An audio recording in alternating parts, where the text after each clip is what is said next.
Okay, he's uh, AG Barr. Is price gouging and hoarding a problem? Must be. Here goes. We thank you very much. Great job. We also want to give our regards and thanks to everyone at our grocery stores working the night shift so that shelves can be restocked, and the restaurant workers and delivery drivers keeping our families fed.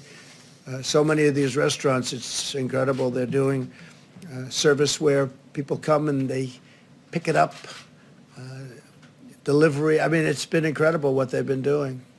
Totally different business than they were in, other than they cook food. Other than that, it's like a totally different business. Most of all, I want to thank the American people for rising to the challenge and showing incredible courage, determination, patience, grace, and grit.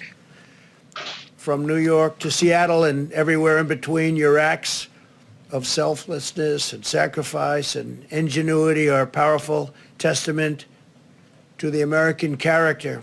It's really being shown. It's really showing up at a level that people are really respecting. All over the world, they're respecting. And the world has problems. We're at 148 countries now.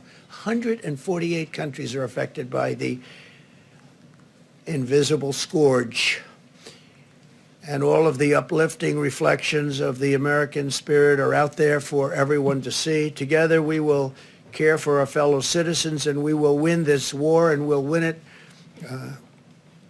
much sooner than people think. And we'll be back in business as a country pretty soon. You'll be hearing about that also pretty soon. Now I'd like to ask Attorney General Bill Barr to say a few words, and we'll take questions in a little while. Thank you.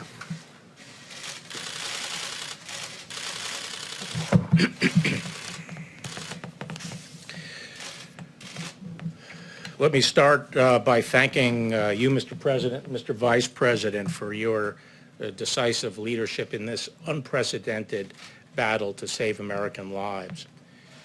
At the Department of Justice, we're working hard to protect the health and safety of our personnel while at the same time keeping our enforcement efforts at full throttle.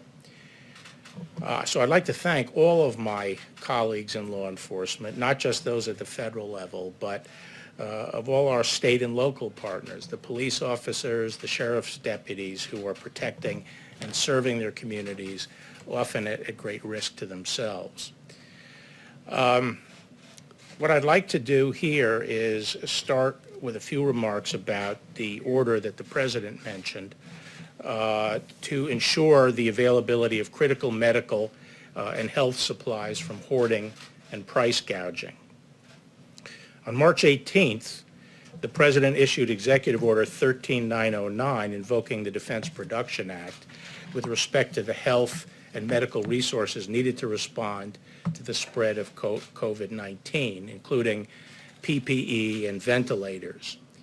We have started to see some evidence of potential hoarding and price gouging.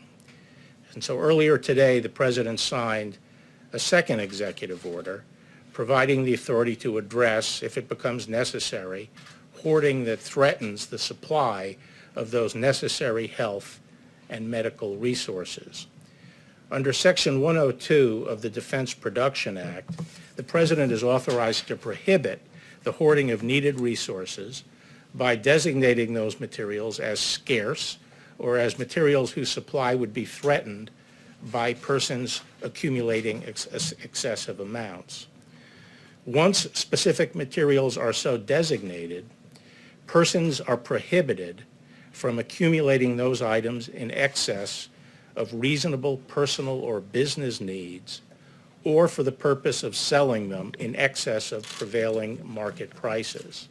It is a crime to engage in prohibited activity. In today's executive order, the President is delegating to the Secretary of HHS this authority to protect against hoarding by designating these critical items. Now, no items have been designated yet, and the Department of Justice is going to be working with HHS to identify cases where hoarding may be impeding the supply of health and medical resources needed to respond to the COVID-19 pandemic. Today, we convened our first task force meeting, a national task force, that will be working on these supply chain issues and specifically on the problem of hoarding and price gouging.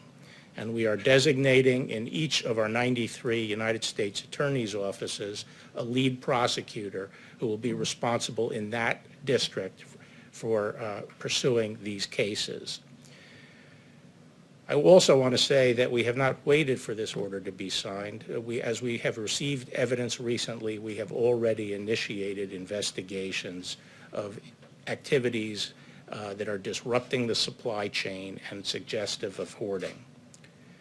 I want to stress that we're not talking about consumers or businesses stockpiling supplies for their own operations. We're talking about people hoarding these goods and materials on an industrial scale for the purpose of manipulating the market and ultimately deriving windfall profits. If you have a big supply of toilet paper in your house, this is not something you have to worry about. But if you are sitting on a warehouse with masks, surgical masks, you will be hearing a knock on your door. So with that, Mr. President, I'll turn it back to you. Thank you very much. Okay, industrial level, warehouses of this stuff, and other things messing with hoarding or supply chain. Very interesting. Bill Barr. I'm going to end it here. This was over an hour and a half long. I'm going to end it here. Think about what this means and what they're doing and everything that's being deployed to get these things out. It's Roger Martin from Billings, Montana. Good day.